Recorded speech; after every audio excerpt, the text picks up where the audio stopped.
तो मतलब पंचायत में कुछ और लोग चुनाव में वोटिंग करते हैं, विधानसभा में कुछ और लोग करते हैं। एक ही राज्य में दो किस्म के मतदाता होते हैं।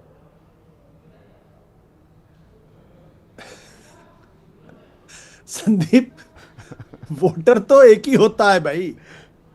ऐसा थोड़ी होता है कि पंचायत के चुनाव में पाकिस्तान से वोटर आ जाएगा और विधानसभा के चुनाव में बांग्लादेश नहीं, से आ इनकी जाएगा। पहचान के लिए जब कर्मचारी अलग होते हैं, अरुण राजभर कह रहे हैं कि वो यूपी चुनाव आयोग की जो मतदाता सूची है पंचायती राज चुनावों की, वो यहाँ के कर्मचारी करते हैं, वहां पर दूसरे कर्मचारी करते हैं।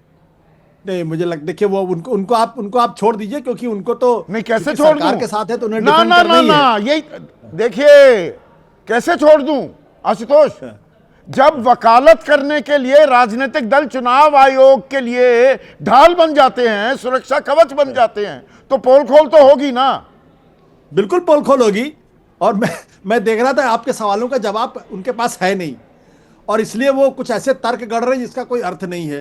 भाई मतदाता तो एक ही है, वही मतदाता पंचायत में वोट डालता, वही मतदाता विधानसभा में वोट डालता, वही मतदाता लोकसभा में डालता है, तो फिगर तो एक ही होनी चाहिए।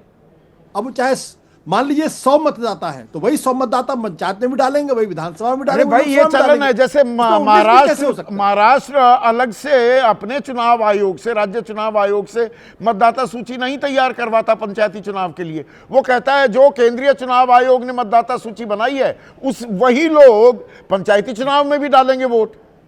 एग्जैक्टली वही प्रक्रिया जो है वो अपनाई जाती है। तो मतदाता सूची में फर्क तो हो ही नहीं सकता, होना भी नहीं चाहिए। हाँ, लेकिन ये क्यों मतदाता सूची?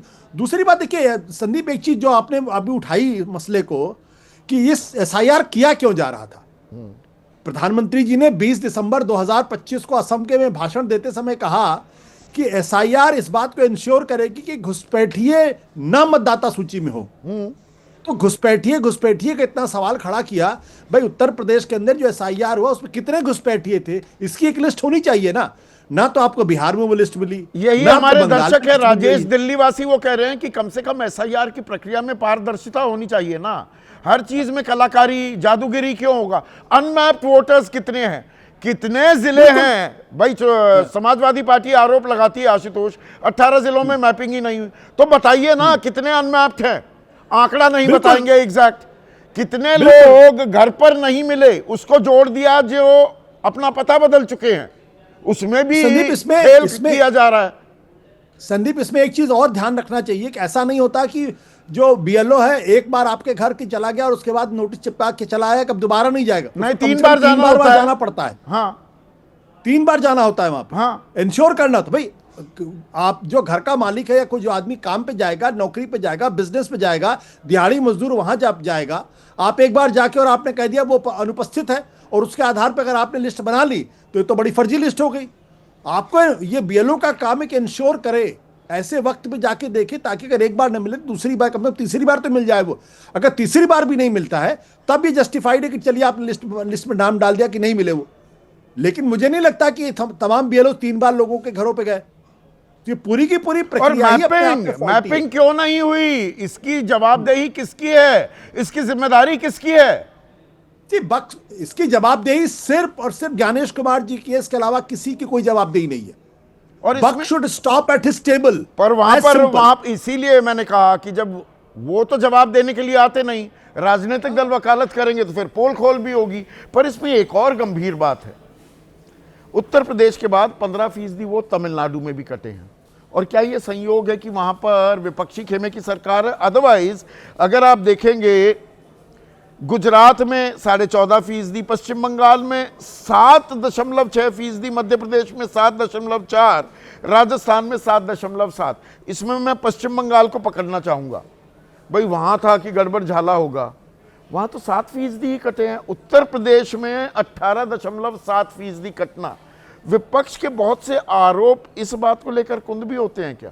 ये तो कहते हैं हमारे कटेंगे, तो फिर 7% क्यों कटे पश्चिम बंगाल में? पश्चिम बंगाल में एक एक बूथ पे सचमुच में रेजिस्टेंस हो रहा है। उत्तर प्रदेश में वो जो वहां सरकार थी।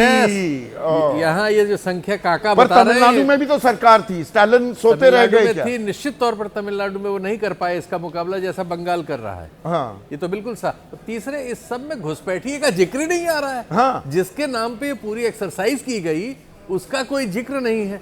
और अगर उसका जिक्र होगा तो वो आंकड़े आएंगे कि यूपीए के जमाने में 80,000 बांग्लादेशियों को वापस किया गया, नहीं, इनके जमाने में 2,000।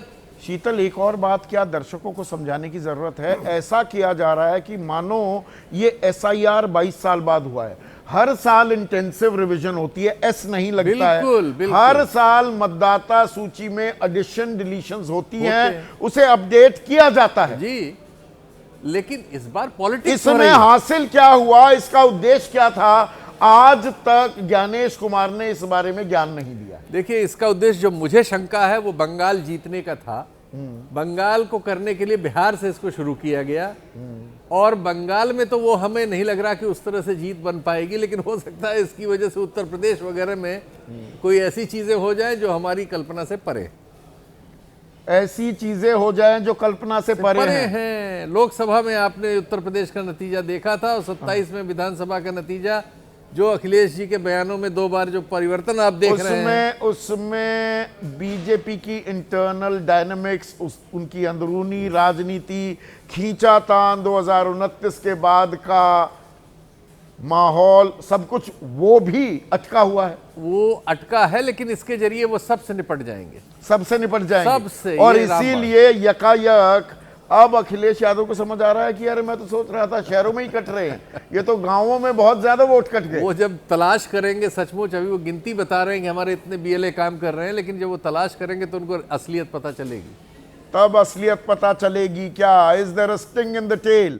अभी कहानी में ट्विस्ट है। क्या कहानी पूरी नहीं हुई है? अगले महीने फाइनल लिस्ट आएगी, अब उसमें अनमैप्ड कितने हैं और नाम कट सकते हैं क्या? यानी कि खेला जारी है, ये खेल क्या अभी खत्म नहीं हुआ है? आज बस इतना ही।